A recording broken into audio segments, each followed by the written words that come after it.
Altas temperaturas provocam o envelhecimento precoce de dispositivos eletrônicos e podem afetar o seu funcionamento.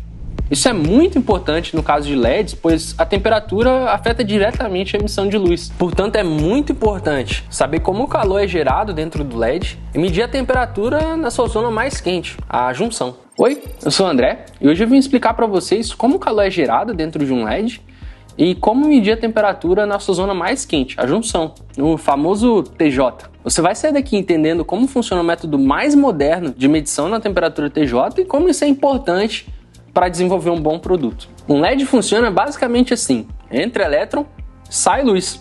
Simples assim. Mas por outro lado tem um subproduto muito importante, o calor. O calor é gerado aqui nessa região mais interna de um LED, a região de junção. É exatamente nessa região onde é gerada a luz e onde também é gerado calor. A temperatura nessa região é chamada de temperatura de junção, o famoso TJ.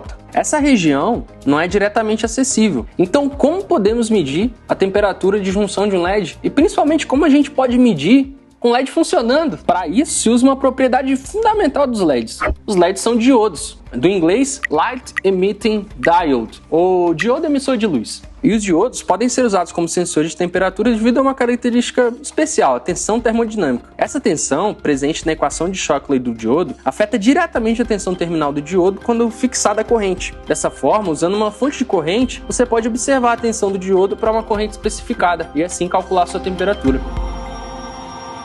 Resumindo, você usa o diodo como sensor. Passa uma corrente por ele, mede a tensão e é isso. Simples, né? Só que não. Na verdade, são necessários equipamentos de altíssima precisão.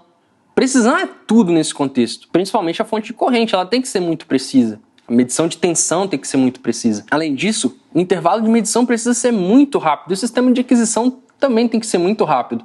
Eu estou falando de muito rápido mesmo.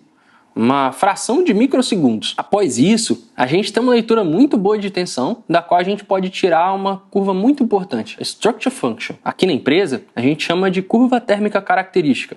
O nome em inglês explica muita coisa. Esse dado consegue representar a contribuição de cada resistência térmica ao longo do caminho do calor. Nela, pode ser vista a resistência térmica da solda, do LED, da MCPCB. A forma como essa curva é obtida é realmente complexa, mas resumindo bastante, o programa pega esse resultado da curva de temperatura após o resfriamento, transforma ele para outro dado, reorganiza esse dado e transforma de volta em um dado que a gente finalmente consegue interpretar. Vou mostrar um gráfico e explicar para vocês. Como vocês podem ver, esse gráfico traz informações realmente muito importantes e aprofundadas. Com esse teste, a gente pode analisar o efeito de usar uma MCPCB ou outra, comparar os efeitos de diferentes interfaces térmicas e até mesmo testar a qualidade de solda. Incrível, né? Então é isso, pessoal. Nesse vídeo eu expliquei para vocês como ocorre o processo de medição na temperatura de junção e por que ele é útil. Espero que todos vocês tenham entendido muito bem. E se não, deixa um comentário aqui embaixo.